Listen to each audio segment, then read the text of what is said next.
नमस्कार दोस्तों। आज आप सभी का हमारे यूट्यूब चैनल पे स्वागत है, जहाँ पे हम मैकेनिकल के नए नए मैकेनिज़्म और पार्ट्स के बारे में जानकारी लेते हैं। तो आज मैंने ऐसे ही आपके लिए एक नया पार्ट्स लेके आया हूँ, जो कि हमारे ट्रांसमिशन सिस्टम के लिए बहुत ही इम्पोर्टेंट है और उसका नाम है क्लच। तो आज हम क्लच के बारे में जानकारी जानेंगे। तो क्लच, पहले हम ये जानेंगे कि क्लच होता क्या है, क्लच कहाँ पर माउंट होता है और उसका फंक्शन क्या होता है और असल में वो वर्किंग क्या क्या करता है। तो सबसे पहले हम जानेंगे कि डेफिनेशन ऑफ क्लच। तो डेफिनेशन क्या होती है?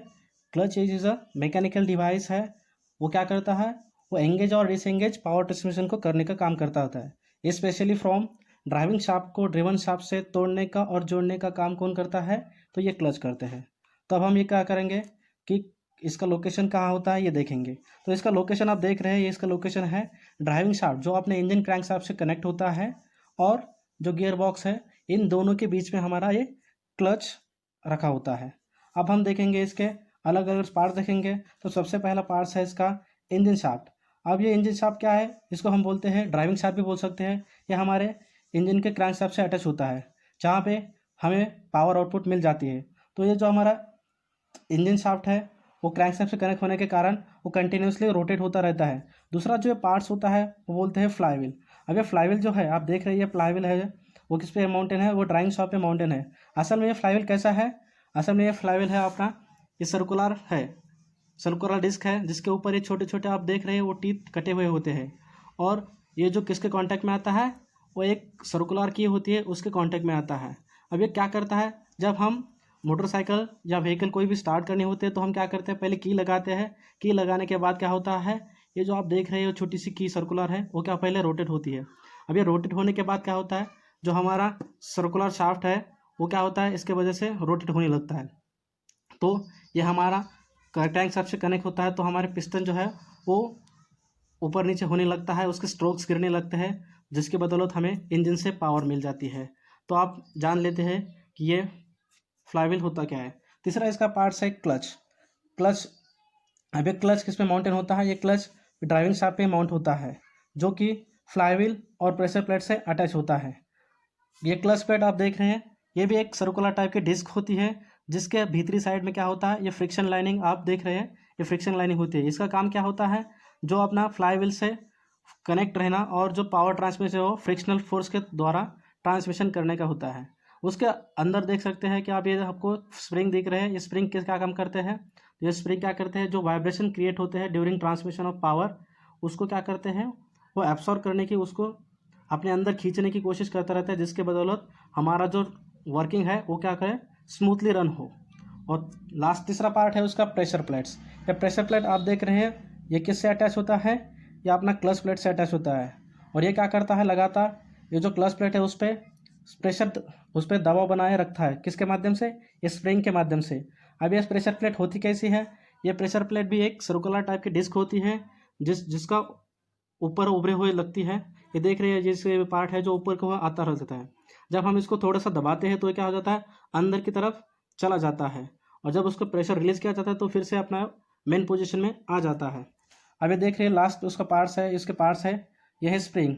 ये स्प्रिंग क्या करता है? कंप्रेशन और एक्सटेंशन होता है। जब इस पर फोर्स लगता है तो ये कंप्रेस हो जाता है, और इसका जब हम इसका फोर्स रिलीज कर देते हैं तो क्या हो जाता है? वो अपने मेन पोजीशन में आ जाता है। नेक्स्ट पार्ट है इसका क्लच पेडल। जब भी हमको क्लच एंगेज और डिसएंगेज करना है, जब भी हम इसका संपर्क तोड़ना है और जोड़ना है, तभी हम क्लच पेडल प्रेस करते हैं। और उसका लास्ट पार्ट है ये बेरिंग। बेरिंग क्या होती है? ये बेरिंग ड्रिवन शाफ्ट पे माउंट होती है, और जो अपना शाफ्ट का है पावर स्मूथली एक दूसरे के ऊपर रन होने के लिए हम ये बेरिंग यूज़ कर लेते हैं। पोज कर। तो चलिए अब हम इसका वर्किंग देखते हैं। तो वर्किंग के इसके 3 पार्ट्स बनते हैं। एक है ड्राइविंग मेंबर्स, दूसरा है ड्रिवन मेंबर्स, और तीसरा है ये कनेक्टिंग मेंबर्स। अब ये ड्राइविंग मेंबर्स कंटिन्यूसली रोटेट करता है, और इस ड्राइविंग मेंबर के ऊपर क्या होता है? ये फ्लाईव्हील माउंट किया जाता है, जिससे वजह से फ्लाईव्हील भी कंटिन्यूसली रोटेट करता रहता है। अब क्या होता है? जब हमको स्पीड चेंज करना होता है या पावर ट्रांसमिशन डिसएंगेज और एंगेज करने होते हैं, तब हम क्या करते हैं? ये क्लच पेडल प्रेस करते हैं। जब भी ये क्लच पेडल प्रेस करता है, ये आगे की तरफ आता है, जिसके बदौलत ये यहाँ स्प्रिंग में कंप्रेशन फोर्स तैयार होता है, और ये जो प्रेशर प्लेट है उसके ऊपर लगता है। तो ये जो प्रेशर प्लेट है जो ऊपर की तरफ उभरी हुई होती है वो क्या होती है, अंदर की तरफ खींची हो जाती है। जब ये अंदर की तरफ खींची जाती है तब उसके जो दो एंड दिखाई देते हैं, ये एंड और ये एंड, वो क्या होता है, बाहर आने की कोशिश करते हैं। जैसे ही ये अंदर चला जाता है ये क्या होता है, बाहर आता है। अब ये बाहर आने के बाद क्या होता है, जो हमारी एक क्लच प्लेट है उसका और ये प्रेशर प्लेट का क्या होता है, जो कॉन्टैक्ट होता है वो क्या होता है, टूट जाता है, जिसके बदौलत यहाँ से पावर ट्रांसमिशन इस तरफ नहीं होती है। मतलब ड्राइविंग शाफ्ट का और ड्रिवन शाफ्ट का जो दोनों का कॉन्टैक्ट है वो क्या होता है, टोटली टूट जाता है, जहाँ से पावर ट्रांसमिशन नहीं होती है। अब जब हम गियर चेंज होने के बाद हम क्या, पैर अगर यहाँ से पैडल से निकाल देते हैं तो क्या हो जाता है, यहाँ का जो स्प्रिंग में जो कॉम्प्रेशन फोर्स लगा होता है वो क्या हो जाता है, रिलीज हो जाता है, जिसके बदौलत यहाँ पे जो प्रेशर प्लेट है अपने मेन पोजीशन में आ जाती है, जिसके बदौलत जो लास्ट के एंड है वो फिर से क्लच प्लेट को कांटेक्ट में आ जाते हैं और फिर से हमारा जो ड्राइविंग शाफ्ट का पावर है फिर से थ्रू द फ्लाईव्हील अपना ड्राइविंग शाफ्ट की तरफ जाता रहता है। और ऐसे ही हमारे इस क्लच की वर्किंग कंटिन्यूस होती रहती। तो चलिए दोस्तों, अब तक हमने जितना भी पढ़ा है वो सब डायग्राम के हिसाब से हमने पढ़ा है, बट अब हम देखेंगे कि एक्चुअली क्लच कैसे वर्क करता है वो एनिमेशन के साथ, जिसको आपको पूरा क्लच क्लियर हो जाएगा कि वो वर्क कैसे करता है। Operation of single plate friction clutch. Driving members, driven members and operating members, इन तीनों को एक साथ जोड़ देंगे तब हमारा बन जाता है सिंगल प्लेट फ्रिक्शन क्लच।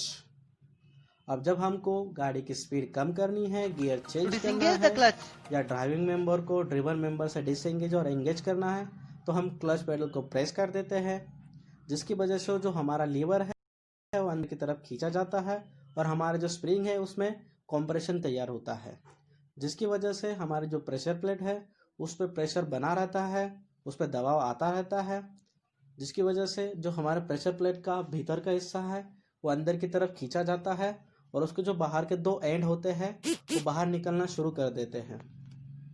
हमारे क्लच प्लेट प्रेशर प्लेट से अटैच होने के कारण प्लेट के साथ में बाहर की तरफ खींची जाती है, जिसकी बदौलत हमारा जो फ्लाईव्हील है और जो हमारी क्लच प्लेट है इन दोनों के बीच में दूरी बन जाती है और हमारा जो ड्राइविंग मेंबर्स है वो ड्रिवन मेंबर से डिसएंगेज हो जाता है।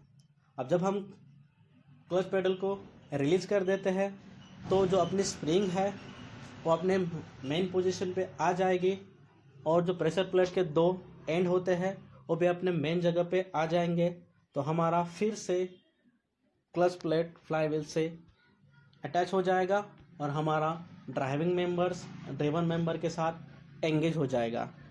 इस तरह से हमारी क्लच की वर्किंग होती है।